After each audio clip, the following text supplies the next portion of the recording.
She stood right outside my gate, pointing at my cabin like it already belonged to her. "This is the one," she said to a man in a suit, gestured with her hand as if she were showing off a luxury estate. The man held a clipboard, leaning slightly over the fence, grinning like he'd already signed the papers. I stepped out onto my porch, coffee mug in hand, and called out, "Can I help you?" She didn't even react. "Yes, you can start moving your things out. This property is now on the market." I chuckled at first, assuming it was some ridiculous HOA mix-up, but then my eyes landed on the sign she'd planted in the dirt, "For sale." My address, my land, my cabin, and her name listed as the community representative. "Ma'am, this is my home," I said, walking toward the gate. She gave me a tight, artificial smile. "Not anymore. The HOA has decided to sell it. We already have interested buyers." My grip tightened around my mug. "Interesting," I replied slowly, "because last time I checked, the HOA doesn't own me or my land." She glanced at the realtor like I was the problem. He leaned in and whispered something to her, and she whispered back, "Don't worry, he won't be here much longer." That's when I noticed it, the lock on my gate. It wasn't mine. She had replaced it. I pulled out my phone, ready to call the sheriff, but then I paused. A better idea came to me. Without another word, I turned and walked to my shed. A minute later, I returned carrying my own heavy lock, a thick chain, and a sign I'd been holding on to for a long time. Before they realized what I was doing, the gate was secured from my side, chain tight, and a bright red sign hung across it, "Private property. Trespassers will be prosecuted." The realtor's smile disappeared. Karen's jaw clenched. "You can't do that," she snapped. I took a slow sip of my coffee. "Watch me." Her voice sharpened, loud enough to stir the birds. "You are obstructing an official sale. I'm calling security right now." She pulled out her phone and dialed without breaking eye contact.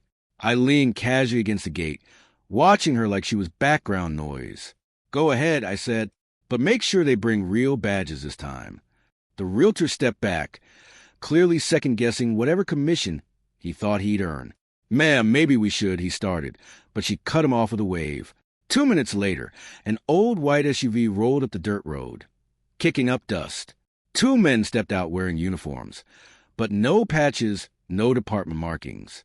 One had a cheap badge clipped to his belt, the kind you can order online for pocket change. "Sir, we're going to need you to open this gate," the taller one said. I looked him up and down, then smiled. "And I'm going to need you to tell me what law gives you the right to be here." Karen crossed her arms. "These men are with community enforcement. They have authority." I stepped closer, lowering my voice so only they could hear. "Here's the thing. I know real law enforcement.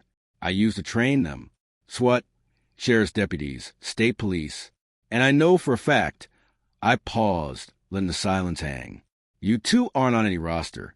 The fake officers exchanged a glance, but Karen jumped in before they could respond. "You can't intimidate me with your stories," she snapped. "It's not a story," I said, pulling out my phone again. "It's a live call to the county sheriff. You can either leave now or explain why you're wearing fake badges on private property." The taller man shifted uneasily. The other muttered, "Karen, maybe we should..." But she cut him off again. "No, he's bluffing." Then a low rumble rolled up the road, the unmistakable sound of a patrol truck. It slowed behind the SUV, red and blue lights flashing through the trees. The real sheriff stepped out, broad shoulders, mirrored sunglasses, the kind of presence that didn't need volume to command attention. "Morning," he said, glancing between me, Karen, and the 2 men in fake uniforms. "Anyone want to explain why I'm here?" Karen jumped in immediately.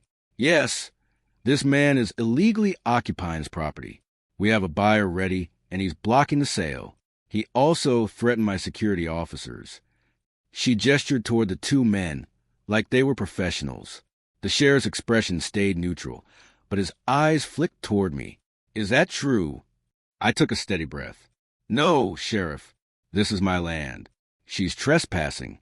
They're impersonating officers, and she changed my gate lock." I held up my phone. "I've got all of it on video." The sheriff turned to the 2 men. "Names!"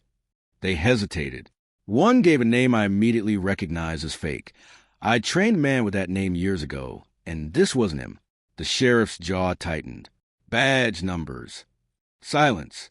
Karen stepped forward, trying to regain control. This is a private community issue.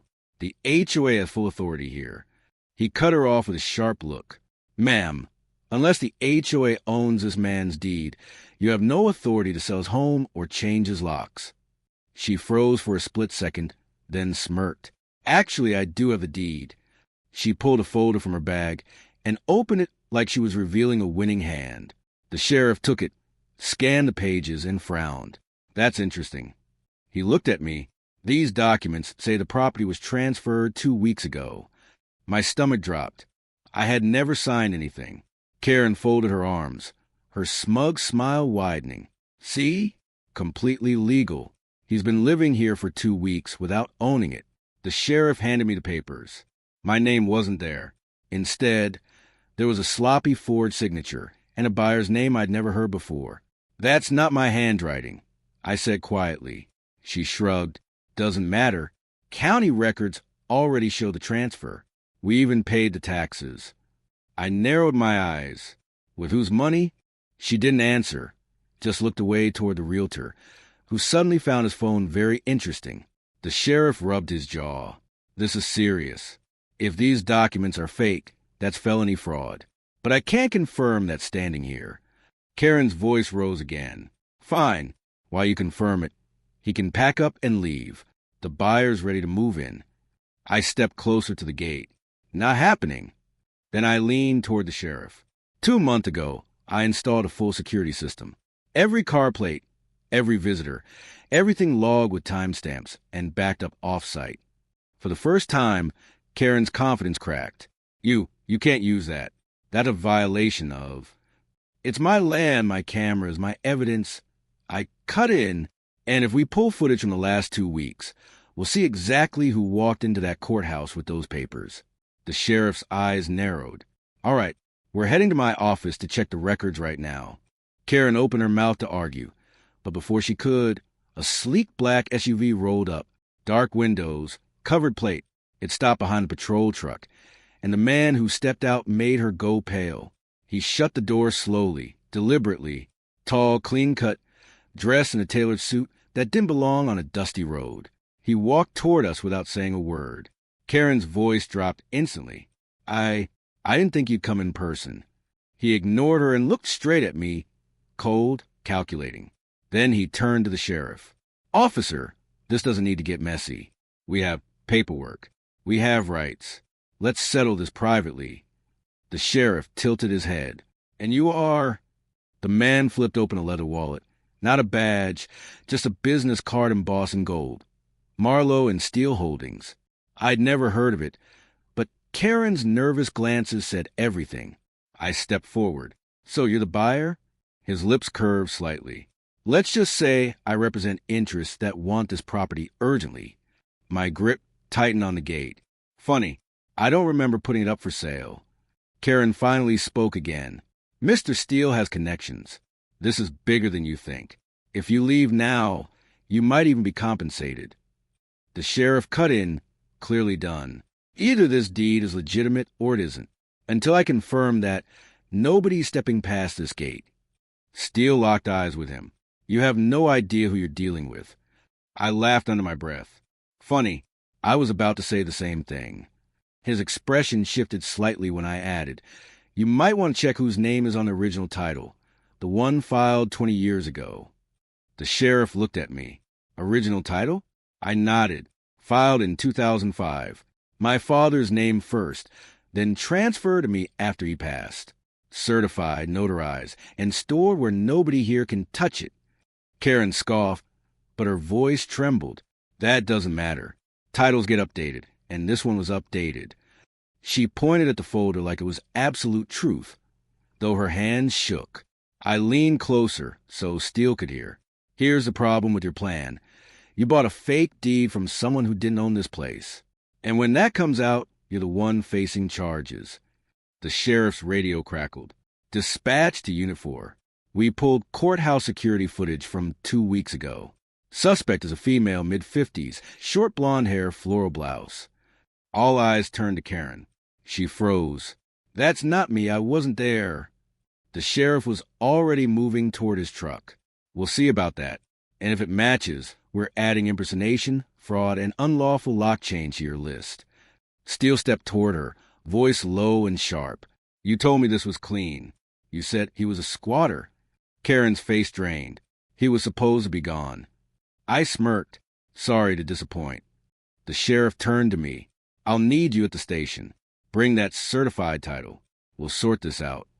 I nodded, already thinking about where I'd stored it. But as we started moving, Steele stepped aside, pulled out his phone, and muttered, Plan B, do it tonight. Those 3 words hit like a blade. I slowed, pretending to adjust my jacket while listening. His voice stayed calm, controlled. I don't care if it's risky. Make sure the place is empty, then burn it. My blood ran cold. This wasn't about paperwork anymore. It was about my home. Karen saw my expression and looked away instantly, fidgeting. She knew, and she wasn't going to stop it. The sheriff noticed. Something wrong. I glanced at Steele, already smiling again. Everything's fine, he said quickly. I made a choice. Not here. Not now.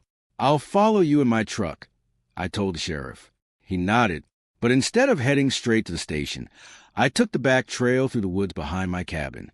From there, I watched the road. Within 20 minutes, a dark van rolled up and stopped just short of the property. 2 men stepped out wearing gloves. One carried a red gas can. I stayed hidden, phone recording. They moved straight to my gate, expecting it to be open.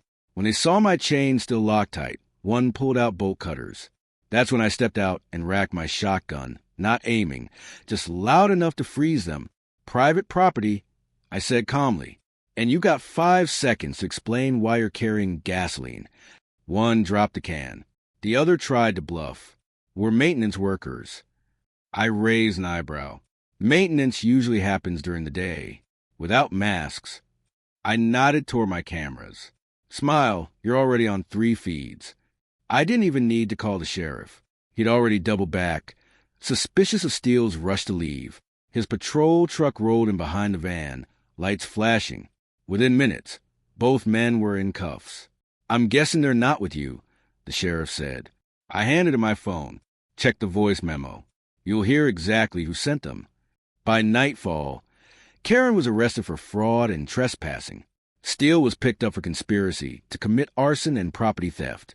Turns out Marlowe and Steele Holdings had been targeting properties like mine, quiet takeovers, illegal flips. Mine just happened to be the one they couldn't steal. That night, as I locked my gate, I looked at the new sign beside the chain, protected land. Owner armed and recording. I thought about my father, about the title he left me, about the people who thought fake papers and cheap threats could take it away. I glanced once more down the road and muttered, I didn't fight for this country just to hand it over to crooks. Then I stepped back inside. My cabin, my land, my rules, knowing no one would ever try that again.